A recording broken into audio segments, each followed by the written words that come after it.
Welcome back, everyone. The Better Than I Found It podcast. Mikkel, per usual, sitting down with Coach McGraw in person this week. We have just spent 8 days on the road. We're back in Waco.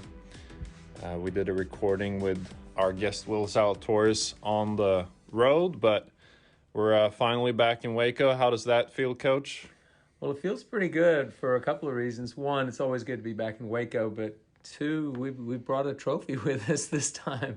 We played really well at the Big 12 Match Play Championship in Houston Oaks, so that was a great feeling. It's good to be back, but it's also good to be back as match play champions. So yeah, feels good, and we got about 10 days before we leave for our next event, Merido Collegiate, and so we got a little bit of a time to kind of decompress and get back to some practicing in a few days. But anyways, Coach, we're going to make it short and sweet, the intro this week. We do have our segment, though, and it's the top 5 rounds that you have ever witnessed in college golf. And this week, we're on the number 2 slot, and I'm sure all our faithful listeners are just sitting on the edge of their seat right now, waiting to hear what the number 2 slot is. Well, I'm pretty sure they've been there for a week just waiting. But no, seriously, the rounds that I've seen that really impressed me, obviously have been some pretty low numbers that I've told you about the last 3. But this round wasn't as low. It was 600 par 66 at Isleworth in the fall of 2013, and it was I walked with Trey Mullinax that day. When I first got to Alabama to be an assistant coach for JC, well, he said, "Coach, I've got this big old tall country boy, hits it a mile, hits his irons dead straight. You won't believe how good it is, but I'm just going to have you walk with him this fall and see how it looks."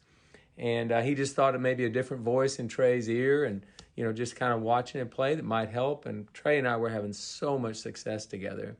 And so our third event out of 4 that fall was at Isleworth in Florida.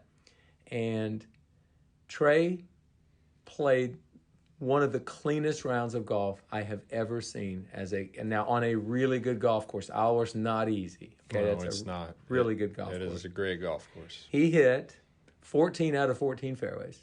Wow. He hit all 18 greens. Wow. And get this, and I'm not exaggerating, I have got a stat sheet to prove it from back then, but his proximity to hole was an average of 15 feet for 18 holes. He shot, so he didn't putt as well as you could imagine. I mean, he should have actually probably shot a little lower, but tee to green, it was the best ball striking display I have ever seen.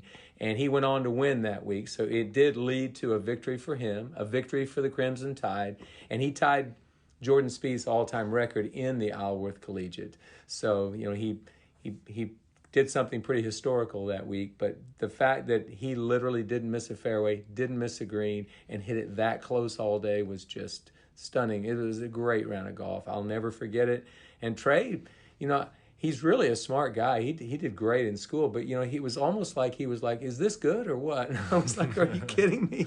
What you did today, I've never seen anything like it." So really fun to watch that round. And I got to walk a lot with Trey that year. He was a second-team All-American, and obviously he made the putt that won the national championship at Prairie Dunes. So I have great memories with Trey, but that one definitely stands out. Oh, by the way, the following tournament we were at in California at Pelican Hill, and I experienced one of my only speed eating losses of my career. He beat me in a pizza. We both ate one full pizza. Trey Mullinax? Trey Mullinax beat me. So I've lost twice, and we'll talk about the other one later, but oh my goodness. So a memorable year with Trey Mullinax. The 66, all 18 greens, all 14 fairways at Isleworth was something I'll never forget. Yeah, that's sick. Isleworth has some good par 3s, so keeping that 15 feet, what is hole 2? That's definitely mid-iron. Hole 15 on the back, that's a long iron. 11 is a 6 or 7 iron. I mean, yeah. Those are not short par 3s. Yeah. So what he did there was kind of stunning in my mind. Cool. Well, transitioning to this week's episode, another guy that plays a lot of clean golf, especially lately.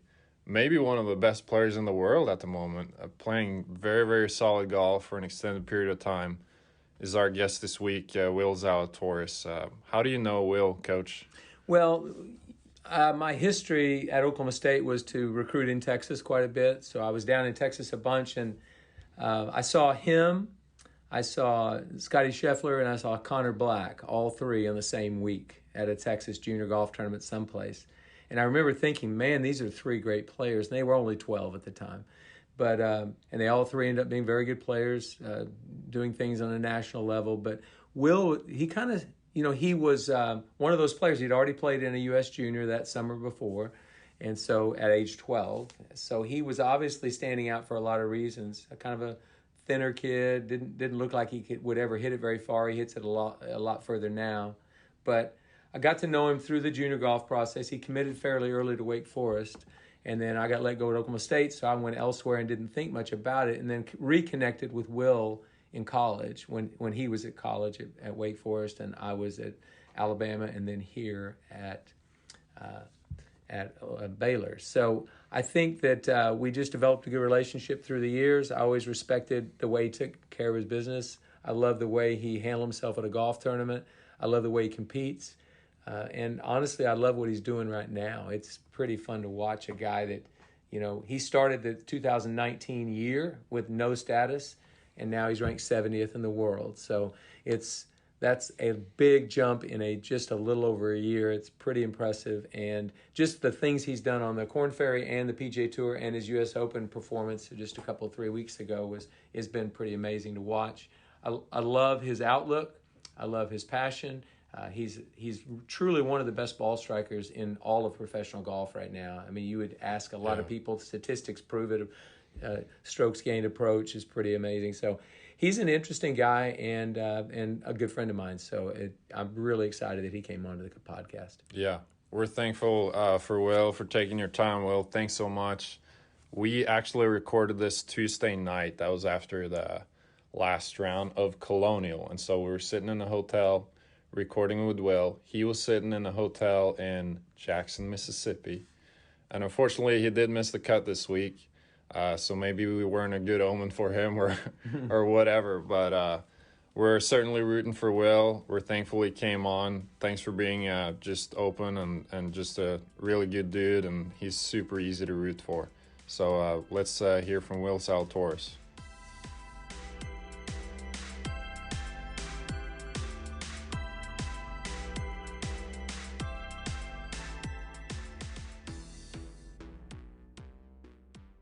Okay, Will Zalatoris, welcome to the Better Than I Found It podcast. Thank you so much for coming on today.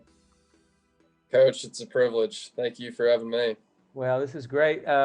We'll get to a little bit of where you are in the last, year of your life. We'll get to that as we go here. But you are in Mississippi this week. Is that correct, for Sanderson Farms? I am. Yeah. It's happy to be here. Happy to be playing with the big boys. Yeah, well, you are one of the big boys, let's face it. So, no, that's great. I really appreciate you taking the time just to talk for a little bit.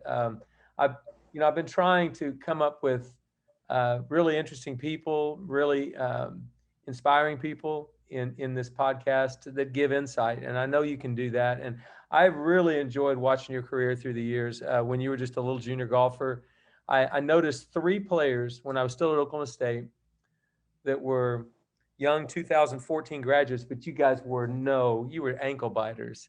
And that was you, Scotty Scheffler, and Connor Black. And you kind of all just came on the scene as very young players, very good ones, and all completely different kind of golf games. So I'm almost 10 years, or a little over 10 years into watching your career develop. And it's been a pleasure, but I'm really excited about what's going on right now. So I know you weren't born in Texas. You're a sort of a Texas guy now, but you were born in San Francisco. Is that correct? Yeah, so we moved to Dallas when I was 9. And probably one of the best things that ever happened to me. Just because of the more availability to more golf, or just what? Yeah, I think you alluded to, Scotty and Connor, and we had Jordan, who's 3 years older than us.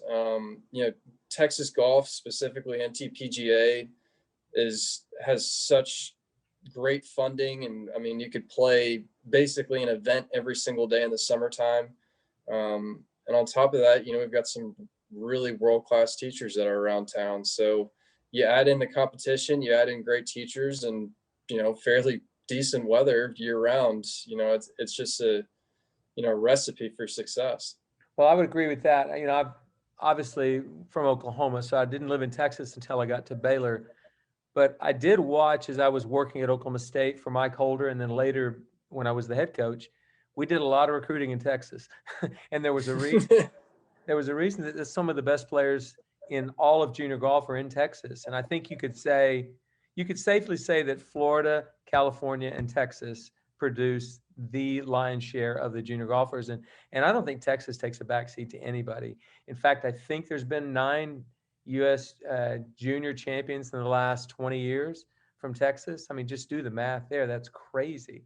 And so crazy. It is good that you ended up here, I think, for that reason. If nothing else, it gave you a lot of competition around you. You had to get better or else. And exactly. So you started the game at pretty young. What age were you?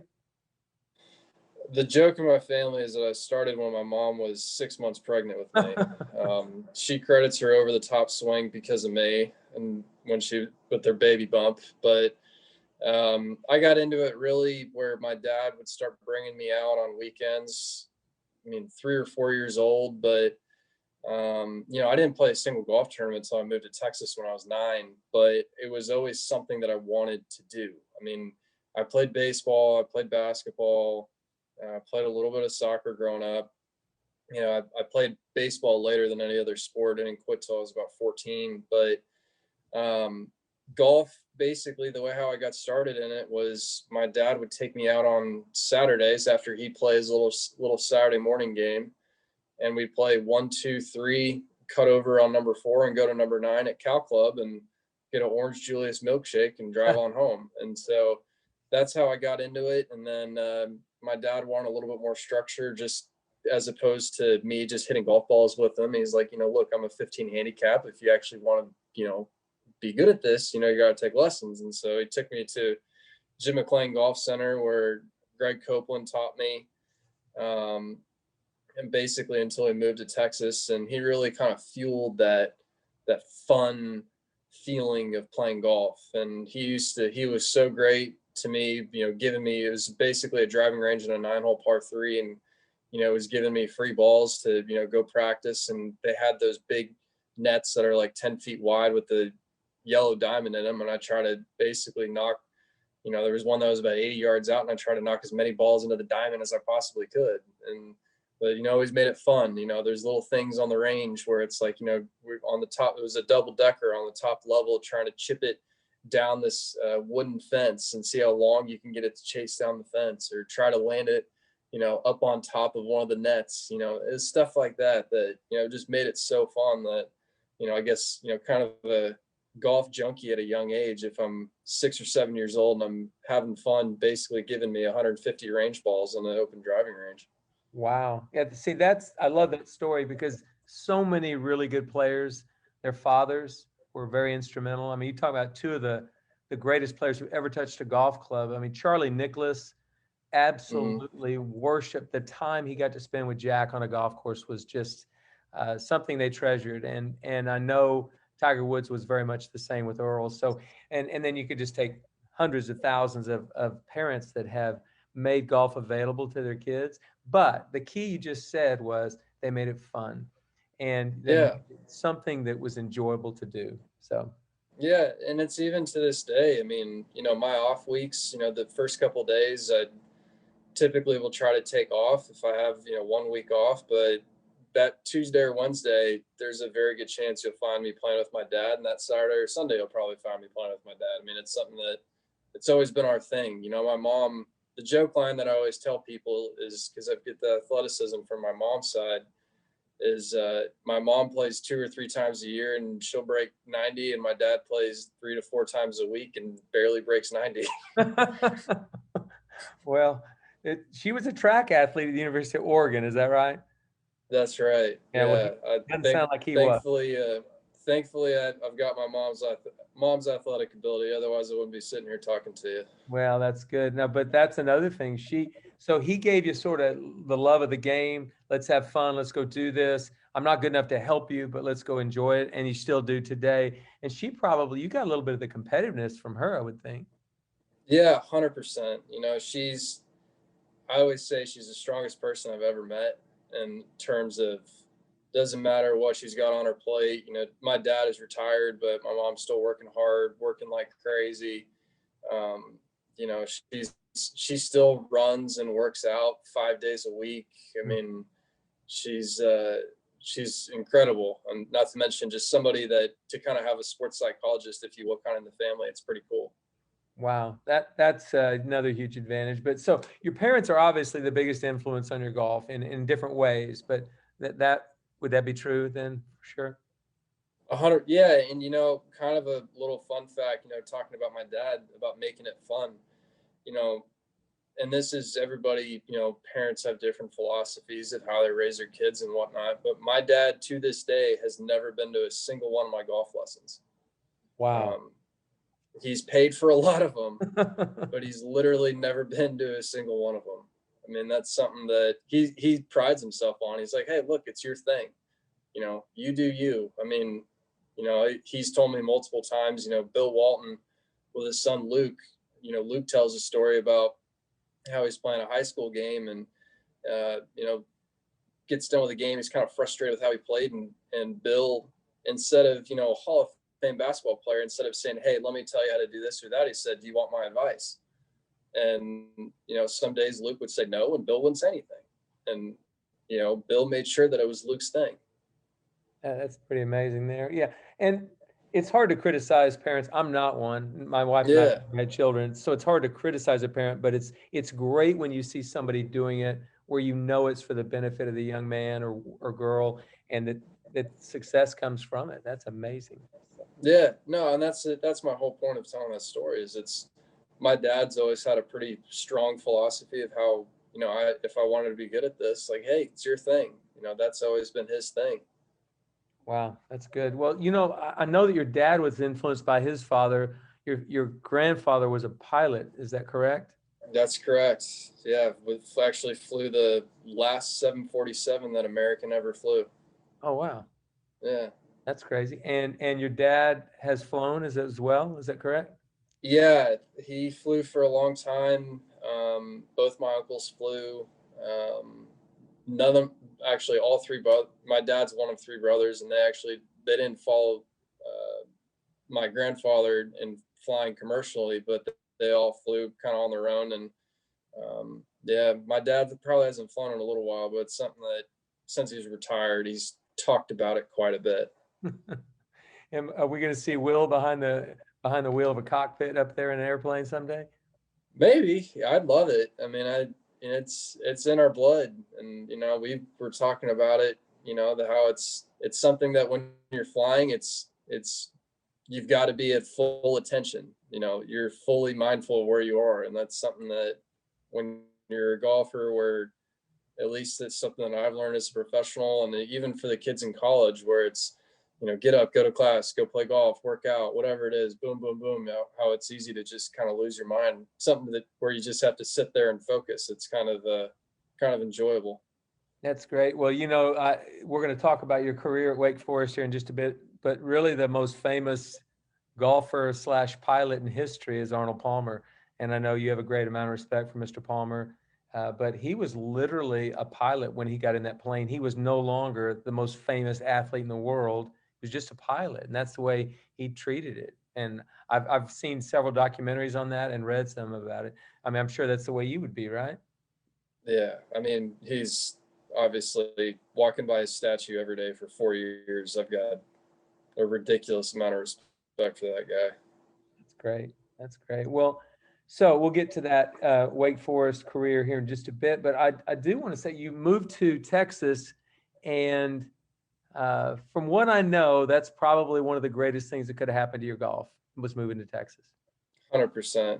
Yeah, I mean, when we first moved here or moved to Dallas, my family joined Bent Tree Country Club, and David Price was a longtime head pro there for 34 years, I believe, and David's been a second father to me basically since I was 11 years old. And you know, kind of the whole story of how I got started with him was um, one of our assistants at Bent Tree had broken his leg, and I had worked with him for a while, and he couldn't teach for a little bit, and I was playing in some junior events, and I thought I could do better. You know, I wasn't playing poorly, but like you said, getting a little bit of the competitive side from my mom, I wasn't happy not winning golf tournaments or contending in golf tournaments at a young age.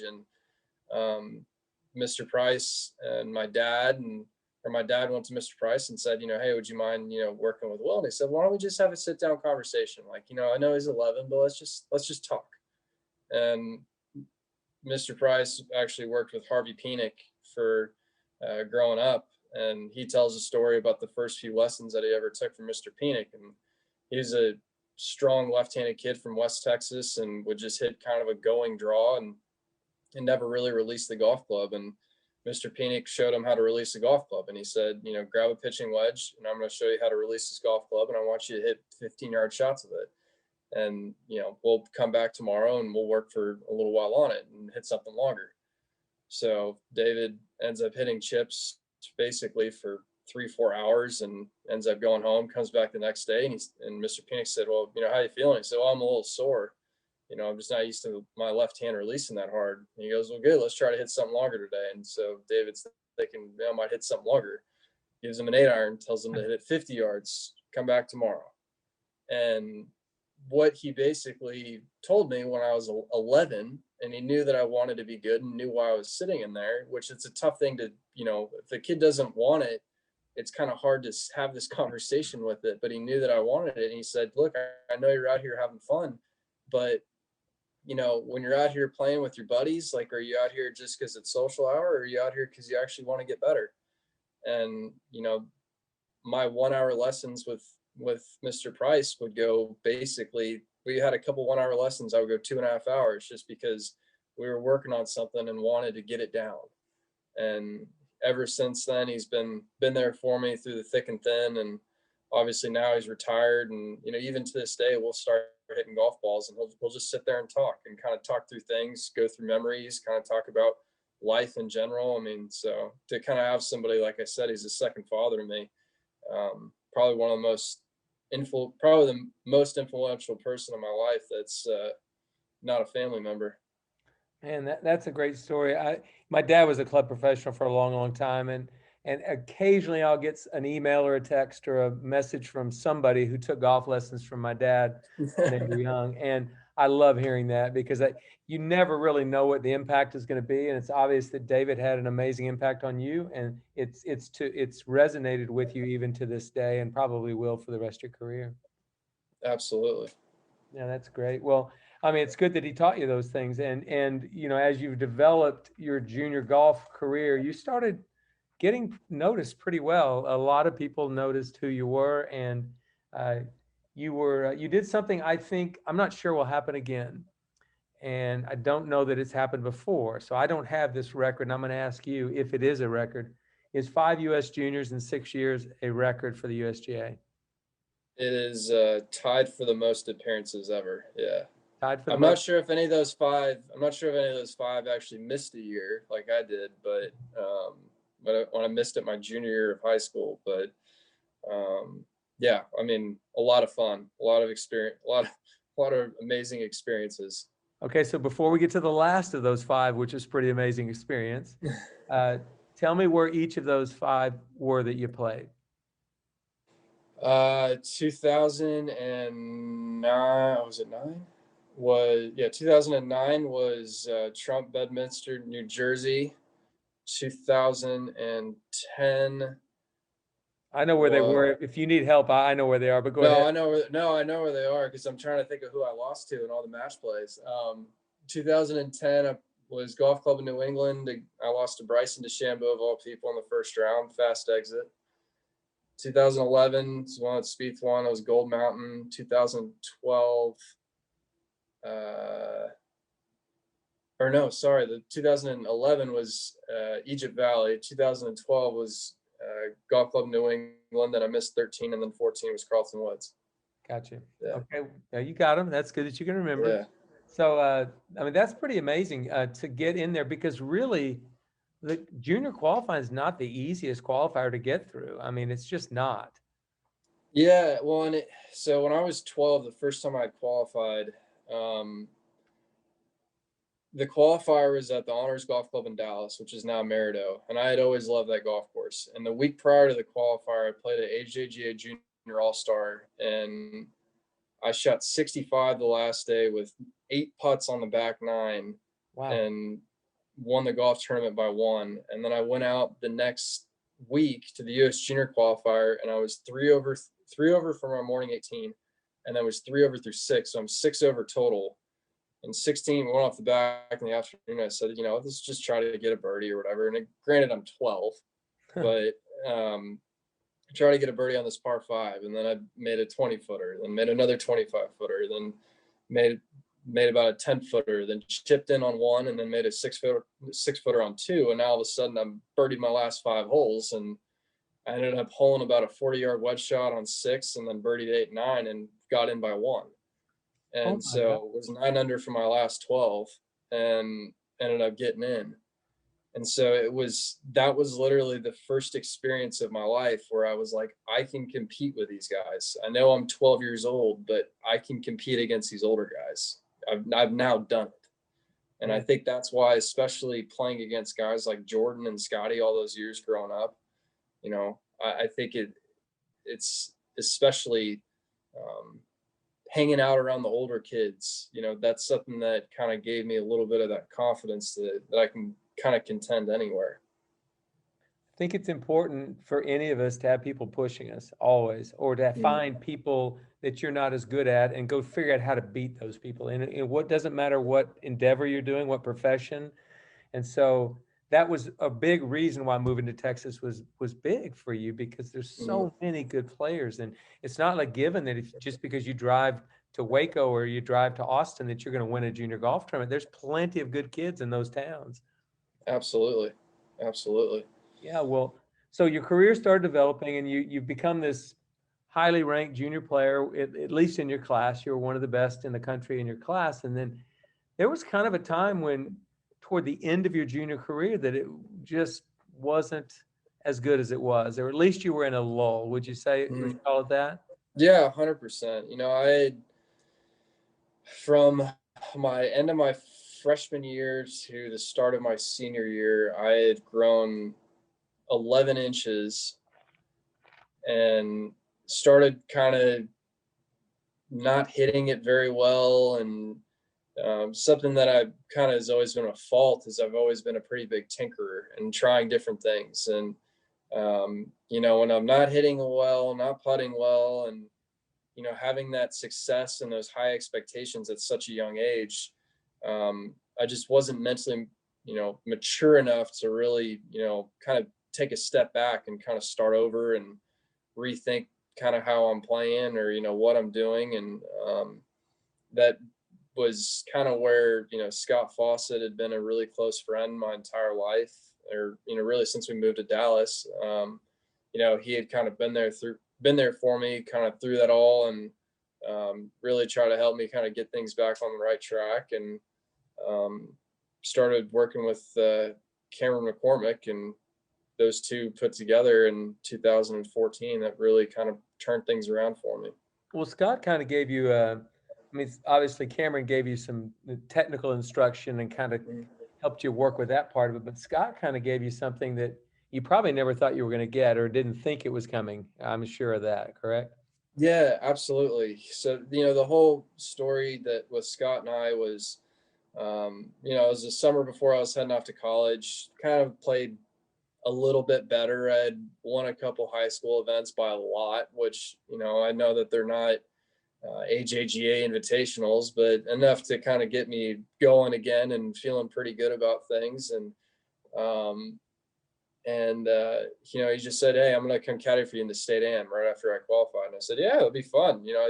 You've never done it before. We've talked forever, but you've never caddied for me." And the thing about Scott is he'll get up at 2 a.m. and start crunching numbers on spreadsheets of golf stats. And this is where Decade had kind of all started. And the genesis of Decade really was he just took all of these approach numbers and strokes gained stats and basically said, "Hey, we're going to try something this week. I'm going to club you and I'm going to tell you what to hit off of every single tee. And I'm going to tell you where to hit whatever club you think we should hit wherever a flag is. And I said, all right, fine. And there was literally in 72 holes, there was only one time that I said something that I was like, I don't think that's right. And of course, Scott was right. But essentially, I had been playing, we played a practice round together, and he basically said, dude, you were playing this golf course backwards. You're laying up when you should be aggressive, and you're being aggressive when you should lay up. Like, this is just, I don't know what you're doing here, but just trust me on this. And needless to say, we ended up winning the Texas State Am together in 2014, and then he caddied for me a month and a half later, and we won the US Junior together. So he really was instrumental in the turnaround, and obviously Cameron as well, during that time.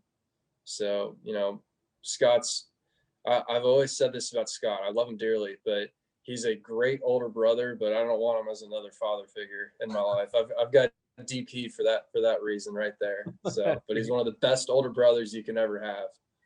Well, I think what's great about Scott is he tells you what he thinks, and absolutely, you need to hear that occasionally. Oh, 100%. Yeah, but I also love his stuff. I think he's a really smart guy.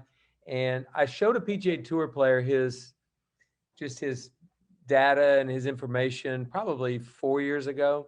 Mm-hmm. And he looked at it, and he studied it, and he said, I've been doing that my whole career. Meaning, that's why I'm a great player, is I do these things already. And Scott, all he did was put data and numbers and statistics and all of that to what coaches really have been trying to teach forever, but haven't been able to do it because they had no way of quantifying it. So absolutely. And it was almost overnight for you, wasn't it, that you kind of changed? Yeah, 100%. I mean, I basically gone from a kid who was a little more kind of fly by the seat of my pants, where if I'm hitting it good, I'm going to fire at everything. And if I'm hitting it poor, I'm just going to, all right, let's just get on the green and get moving. And to basically have the statistical backing of basically where I should aim. And, I think that really just kind of added a little bit of confidence to what I was doing. Well, and you were already a good ball striker. So, you had that going for you. So if you throw a little, some brains and smart and, aggressive play, but also very disciplined play that Scott teaches, it would certainly be good for you. So that happened that summer, 2014. You were on top of the world heading to college. We really were. I mean, you were playing the best golf pretty much of anybody going into college that summer. That's for sure. So, and you went to Wake Forest. Let's talk about just kind of life at Wake Forest. I know they have a long-standing, really solid, very competitive tradition. They've been great for a long time. But, just anything you get out of those first few years that you were there? Or? Yeah, I think being around guys who want to be good, and their job there is to go to school and take care of their business, and then when it gets on the golf course, you're there to iron sharpens iron, can play against each other, playing little matches. That's something that I really felt that playing those little 9-hole matches against the guys when I first got to school, it really helped me mature and really helped me become a better player. The part where with Wake is it's obviously an amazing academic school on top of the rich golf tradition. There's a high standard there. And I think that's something that, it really challenged me, but in the best of ways. And, I came into school and, not to think that, when I say I needed to grow up, it's not saying that when I got there, I needed, I wasn't cocky because I'd come off a good summer. It was just, I'm an only child. I've always been really close to my parents. I went to a really small Christian school, and, I've been pretty sheltered small Christian high school. I've been, fairly sheltered my whole life. And, it's kind of, you need to turn into an adult, and that's what college is for. And that's something that, basically my job when I got there was, obviously get an education. And then, right underneath that is to become an adult and basically become a professional. How can I become a professional golfer as fast as I can? What do I need to do? And that's something that, I kept asking Coach Haas and Coach Dan when he was there. It's just basically, what do I need to do better? What do I need to do to, what are things I need to look forward to at the next stage? And I basically tried to treat college in a sense of, how can I become a professional golfer in the best sense possible?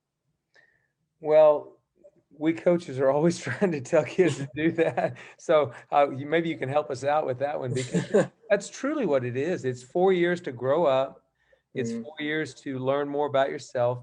And if you do want to play professional golf, you've got to use those 4 years wisely. And it's obvious you did that, and you played for a really great coach. Jerry Haas is not only just a really good coach, he's a great player. He's played the PGA Tour, so he's been where you want to go, and when you were in college. And so, but I will say this, you sort of saved your best for last. You had an incredible senior season, an ACC Player of the Year, first team All-American, and became a Walker Cupper. Tell me about that experience. That was a good run right there. Yeah, that was an incredible experience. In 2015, I had was a part of the practice session for that team and ended up getting an appendectomy, and I really came back too soon to just try to make that team. I did the best I could with what I had, and really just was kind of fighting myself the entire summer, and wasn't 100% at all, and lost a bunch of weight. And so when 2017 rolled around, I sat down when I was working with Cameron at the time and just said, our number one goal this year is to make this Walker Cup team. And, I knew that I'd had a pretty good senior campaign or junior year campaign going into that fall of my senior year. And really, when I was playing in that USAM at LA or at Riviera, my whole thoughts that week were, and this is just kind of shows you how immature I was. I was trying to make that team that week. And I felt like I was playing with the weight of my shoulders, or, the weight of the world on my shoulders. But getting that call to be on that team and be a part of that Walker Cup team with those guys, that's something I'll never forget. It is the greatest experience in golf that I have had in my career. And it is just, you get there a week and a half before you play. It's only a 2-day event, but it's 36 holes each day. The guys on our team have obviously gone on to great success, but we had lunch with President Bush that week, and basically his role of being there for us was to basically tell us what it means to wear the red, white, and blue, and sat there and gave us basically a speech on it. And it was, like I said, it was just absolutely incredible to accomplish that and be on that team. And obviously, at one point we had 9 guys that have turned pro. We had 9 guys on the Korn Ferry or the PGA Tour, and obviously Collins won a major, which is no surprise. And Scotty just won PGA Tour Player of the Year, and Cameron's won a couple times. And I've got Doc, Doug, Mav, they're all out there. And I know Braden will be up here on the PGA Tour soon, so it's fun to see. It's really cool to be on that team, and obviously to win as big as we did. Yeah, I'm a former high school golf coach and a social studies teacher, and I had every single class period when I was a middle school teacher, we said the Pledge of Allegiance. So Yeah. every single class, every day. And I don't know if teachers are allowed to do that anymore, but I've always been a patriot. And so it would have been the highlight of my career ever to have represented the United States as a player. I was able to do it at the Palmer Cup in 2007, and it remains one of the best experiences I've had. So I love it when I hear somebody say, and somebody who's done as much as you've done in the game, to say how much that experience meant to you.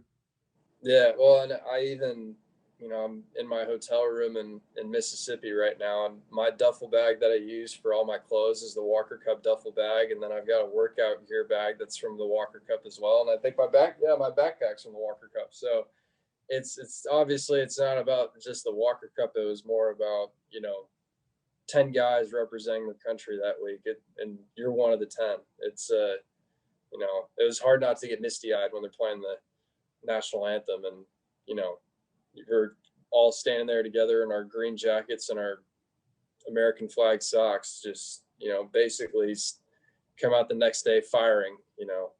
It's pretty cool. What would your golf career look like if you could have that type of enthusiasm every single time you teed it up your whole life? I tell you what, if I was as nervous as I was on the first tee, I don't think I'd see many more days. I don't think my heart could handle it. I mean, they had us teeing off the practice putting green on number 1, and of course it's a nerve-wracking tee shot to begin with, but I'm just scared out of my mind I'm going to slip and top one into the bushes because it was so tight. So I've never teed up a ball so high in my life and made sure my feet weren't moving. Well, that's good to hear that you had that good experience. It's not not very many people get to do that, so that's pretty awesome. So let's get back. We're kind of up to the point where you've started playing pro golf. You've you finished it at Wake Forest, and you literally played. How many times did you Monday in or play in PGA Tour events in 2018? I know you played in a few. So in 2018, I got 6 starts and qualified for the Open. And every week that I had not gotten a start, I had done a Monday qualifier for the Korn Ferry Tour, which I was probably, if I were to give you a ballpark, I think I was probably like 1 for 17 or 18. Not good at all. Okay, that's good. I mean, that's not good. That's just real. Yeah, no, and I'd missed Q school, and I had started working with Troy Denton and Josh Gregory, and Troy really is the one who I give a lot of credit for turning me around, and he's just a guy who I don't know how to explain it. And it's one of those things where if he got in an argument with some of the brainiacs of the world, maybe he's not going to, it's not like he can tell me about ulnar rotation or whatever, some of the, guys like Bryson, how they eat it up alive. But he just has the highest EQ in terms of a golf coach that I think I've ever been around. He just knows what to say and how to say it and when to say it. And, there's days where we're working and I know that he's maybe not holding something back or, I want to do something more. And he'll explain to me, look, yes, your left wrist right now is flexing and cupping in a weird way that, you've kind of done that your whole life though. Like, don't try to fix this now. Just because you're hitting it bad doesn't mean you need to change something that you've kind of done your whole life. And he really basically just kind of filled me up with confidence and made golf really, really fun, which, like I said, when you do 17 or 18 Monday qualifiers and miss all those cuts and those tour starts, your first year out and you have all that excitement and you get done with a year and you're absolutely deflated. To have somebody like that that's built me up over the past couple of years, I give him so much credit for turning me around. And Josh, on top of that, I started working with Josh Gregory on my short game and, kind of working with him in practice, he just kind of put that into the next gear. And he's been there, I've known him probably as long as I've known you. And, he's been very instrumental in turning around my short game and really, I've almost learned new shots that, that I had really never played before. And that's something that those two guys put together. I worked with them throughout that entire offseason in 2018. And in 2019, I go to the qualifiers in Florida for Panama and Colombia, which those are the toughest 2 qualifiers really out there because it's 90 guys for 2 spots. And I went out and shot 64 to get into Panama. And, like you said, it's just, it's one of those things where it just, once you get a taste of it, it's just, I knew that I could, I knew I was back, if you will. And really have not looked back since. Have stuck with a great practice plan and, something that Josh basically had designed for me where, working on everything from, 3-footers to 300+ yard tee shots and everything in between, as long as I keep up my work ethic that I've had, I know I'm working on the right things. It's, I should be playing well. Yeah, as long as I don't stay, as long as I don't get in my own way. Well, you mentioned something a minute ago that I think is pretty significant, and I've had a pretty serious, I don't know, reputation for talking about this a lot, and that is there's instruction and how important that piece is to a player. And there's not all good instruction out there. And not everybody who's a good instructor is going to resonate with every player. So it's a pretty important combination when you get somebody who can help you, walk alongside you, and help you improve. And that's what the goal of instruction is anyway, is to improve skills and build confidence or conviction in what you're doing. So Well, and if this kind of shows you about Troy, he walked with me during the U.S. Open a couple of weeks ago, and he watched, I think, all 27 holes that I had played that week in practice rounds. And I hit a couple squirrely shots, whatever. I mean, it's the week before an Open. Maybe, I get some jitters going or something like that. Or, he kind of asked me when I got done, what are you going to do? And I said, I might go hit a couple balls. And he said, dude, just go home. You played last week. Like, you don't need to do anything more. And I was like, you sure? I mean, I really didn't hit that great today. And he's like, you're fine. Just go home. And he's like, kind of gave me this whole speech of like, dude, you look awesome. Like, timing might be a little off, but whatever. I mean, you're coming from two different climates. This fairway's a little tighter. Just, focus on your target, keep on moving. And so I ended up obviously having a great week. I finished sixth, and then I talked to him on Monday, and I asked him, I was like, because we were working on actually kind of some wrist angle stuff. And I was like, how are my wrist angles? And he just said, oh, dude, they were junk. They were terrible. He's like, I wanted to say something so bad, but it's Monday, Tuesday, Wednesday before the U.S. Open. Like, I can't, like, what am I going to do? And that's something that, just like I said, he knows what to say and when to say it. And so, the fact that the Monday after the Open, he's like, oh, dude, they were awful. I was laughing like crazy. I mean, I love that guy. well, I have a lot of respect for Troy. I remember when he was going through junior golf, and I was the assistant coach at Oklahoma State recruiting, and he became really good friends with a couple of players on our team at Oklahoma State. I've watched how he's worked with people, and to me, there's genius in knowing exactly what he knows and how he's working with you. So there's a lot of genius in there. Everybody wants to put their stamp on somebody, but the truth is, all he really wants you to do is play well and enjoy what you're doing. That's what he wants. And it doesn't have to have his stamp on top of your head. So I really appreciate that a lot about him. And obviously, it's working. You're doing very well right now. So let's talk about this year real quick. If I can just throw some statistics out for one, I think you've made a little over $400,000 on the Korn Ferry. Is that correct? That's correct. First on the 25 list. Okay. You've had 10 top 10 finishes with a win in Colorado. Okay. I'm still accurate, or am I not?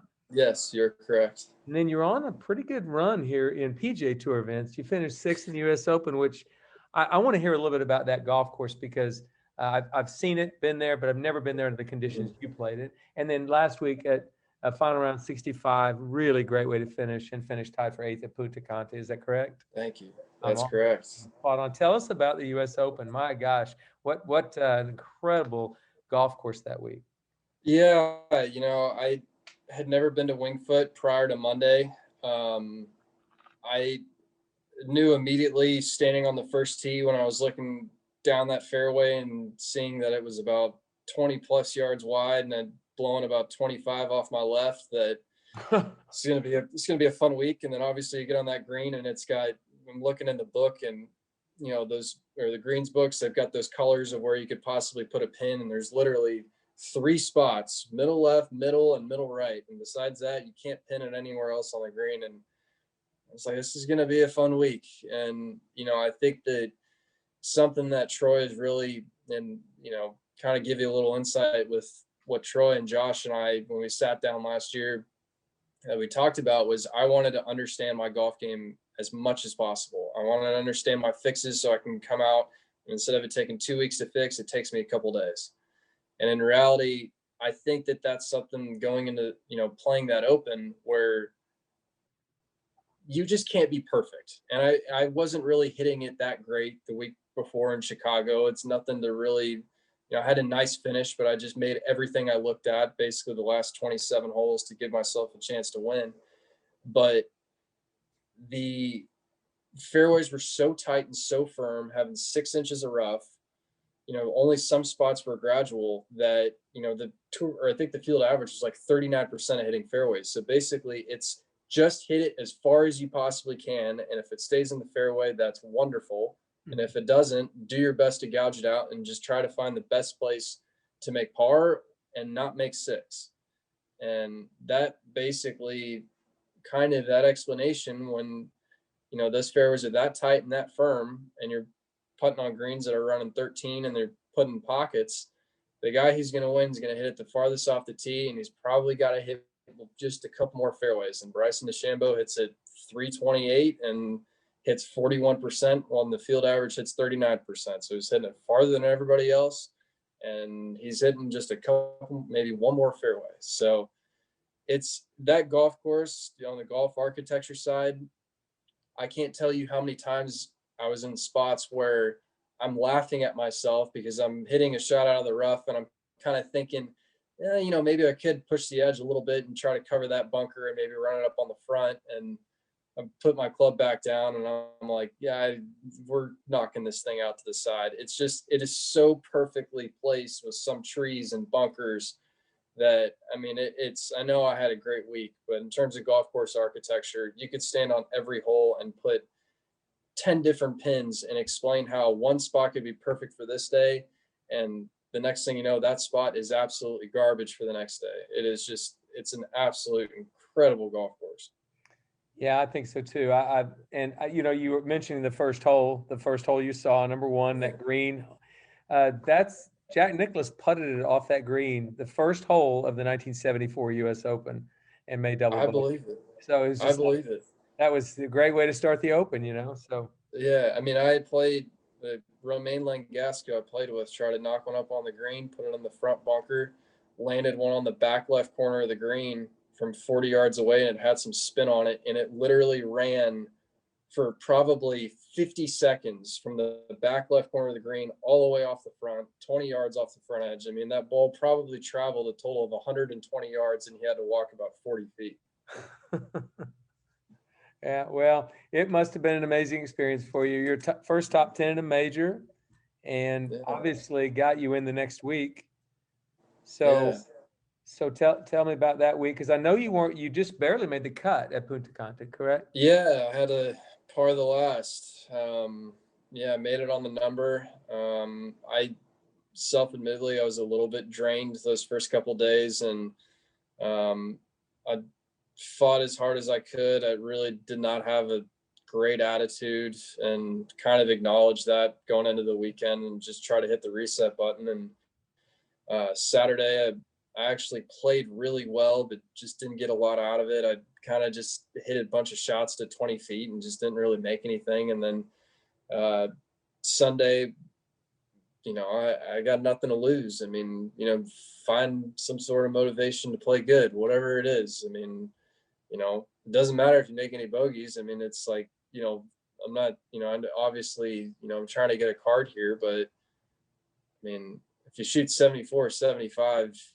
I don't think you're really going to be caring about the 1 or 2 shots here. I mean, just focus for 4 hours, and then you can rest for a couple more days. And I hit it great, made a couple nice birdies early on, and then started making some putts on the back. And, I kind of, the whole Scott Fawcett theory is take advantage of the par fives. Maybe you knock a wedge or two tight, you make 130-footer. Congratulations, you shot 7 under par. He's not lying. That happens. Yeah. And it's basically what happened. Yeah. Yeah, that's amazing. So every step you take during this little journey that you're taking right now is just putting you closer and closer and closer to a dream you've had since you were a little boy. So you often hear people talk about it. I had the same dream, by the way. So my dream was was right there with you. I didn't have enough talent, or I didn't have what it took, to do what you're doing. So I always like to hear a guy when he's told me, hey, this was my dream when I was young, and now you're kind of on the precipice. You're right there. where things are happening for you. I mean, this has got to be the most exciting time of your life. Absolutely. If kind of times like these when golf is so much fun and there's so much new stuff coming on, where it kind of makes kind of the struggles, throughout high school and a little bit through college, kind of makes it worth it. And, you know, I've got probably, I would argue it's the best job in the world. I mean, my job is to literally come out and play golf every day. And if you gave me all the money in the world and you asked me what I was going to go do, I'm going to go play golf. So, that's something that obviously I'm really blessed and fortunate I'm able to do this every single day and just trying to enjoy it. Well, to me, you're one of the good guys. You're just a great guy, and it's fun to watch a guy chasing that dream. And you've got an incredible platform because, and I'm gonna tell a story. You may or may not remember this, but I was recruiting several years back at the Junior Byron Nelson. First time I ever saw you. Yeah. Well, no, this is after you were not playing anymore. You were a college guy. You were a college guy. And I look over there and you've got a caddy bib on. And I'm thinking, what's he doing out here? You're first team All-American. What are you doing out here? And you were caddying for one of your buddies from your club at home. And yeah. I thought that's kind of a cool deal because for one, you'd become a first team All-American. So you're one of the best amateurs in the entire world. And a buddy of yours at a club where you played, young kid, he probably couldn't have been more than 12 or 13. And he asked you to caddy for him, and you did for 3 rounds. That's very impressive to me. I've always liked that. I haven't told that story very often, but I wanted to tell it here because that said a lot about you when I saw that day. Well, I really appreciate that, Coach, and it's something that my dad basically has always told me is that you can't repay the people that have helped you. You've got to repay the people down the line. And so I've had a lot of great people that have helped me along the way that, I can repay, DP with my great play and, basically, being there for him, obviously. And he's obviously been an incredible father figure, but, I can't really repay that guy. It's not like I can give him all the hours that he gave me. And so, I'd take those lessons and pass them on down to the next guy. And that's just kind of how it works. I mean, that's the chain of life.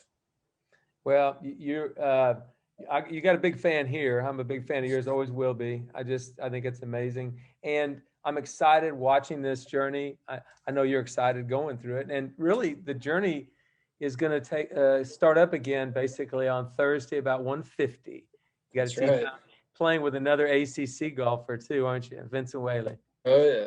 Yeah. Hank Ludiota, actually. Oh, really? Is it? Okay. I looked at that wrong. That is another ACC. Yeah. Do you guys ever do the rivalry thing on that?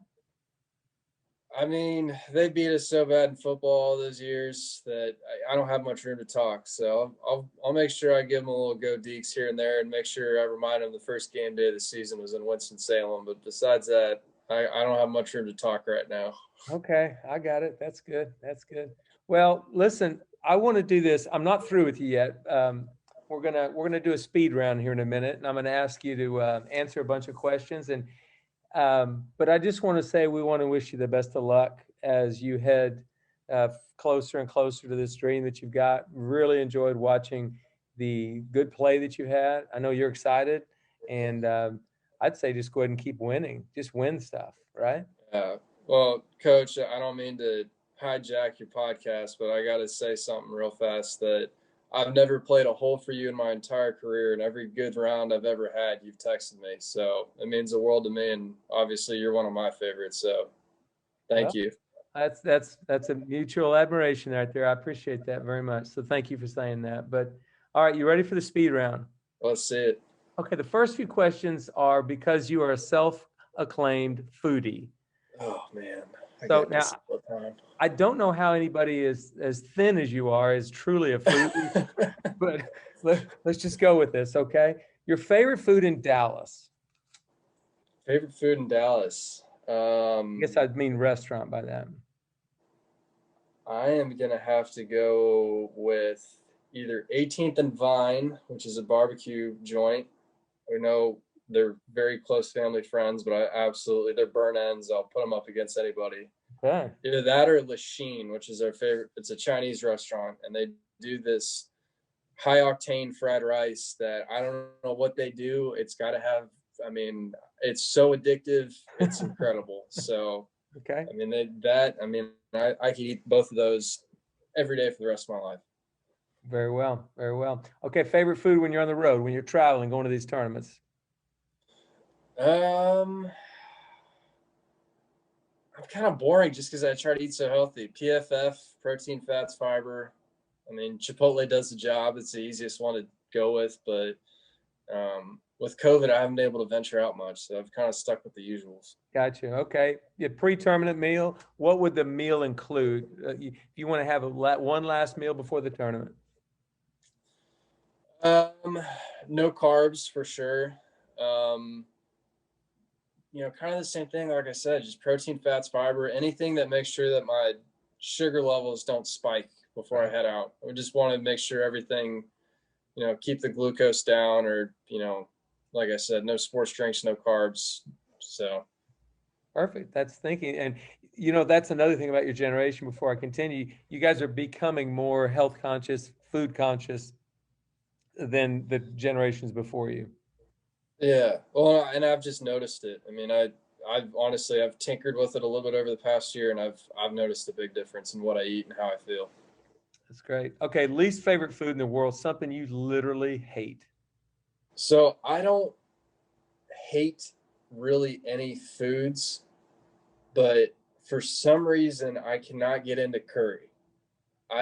Indian curry, for some reason I've tried it. I love Thai food, I love Vietnamese food, but for some reason when you get curry around me, I can't do it. I don't know what it is. You might be allergic. Okay. All right, your roommate, Davis Riley, what's the biggest surprise, something you've learned about Davis that not many people know or you didn't know? He's an old man underneath it all. He's in bed at 8:30 and up at 6, but hey, I'm kind of doing the same thing. But I thought it was weird that I was going to bed at 8:30, 9 o'clock, and next thing you know, he's the one beating me to it. I was like, hey, you're perfect. I love you. Okay, so he's just an old soul. Oh, he's the best. Favorite college golf moment? Making a 25-footer at Duke for not only me to win by one, but the team to win by one. Ooh, you beat the Blue Devils right there with a 25-footer. In their backyard. Well done. Yeah, against them. It was wonderful. Good moment. Good moment. Favorite music? Either kind of like soft rock or any country.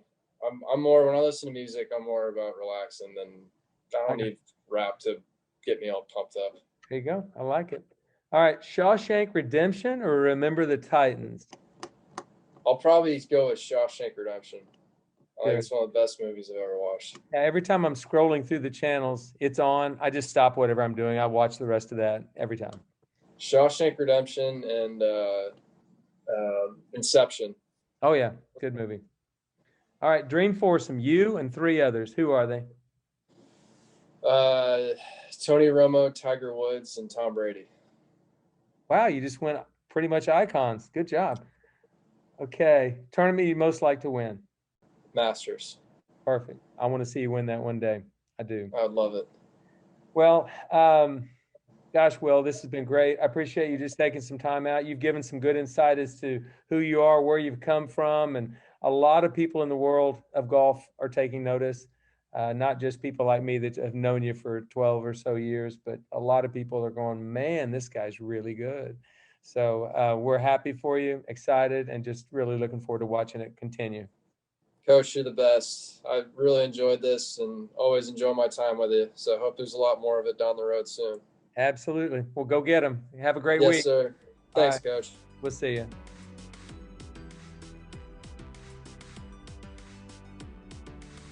Thank you again to Will Zalatoris for coming on the Better Than I Found It podcast today. Been a great guest today, Will, and I think a lot of people are going to be pulling for Will Zalatoris the rest of 2020 and into 2021. You've got a great story. You're easy to pull for. And you got one big fan here in Waco for sure, or a couple of big fans here in Waco. So best of luck to Will. Thanks again.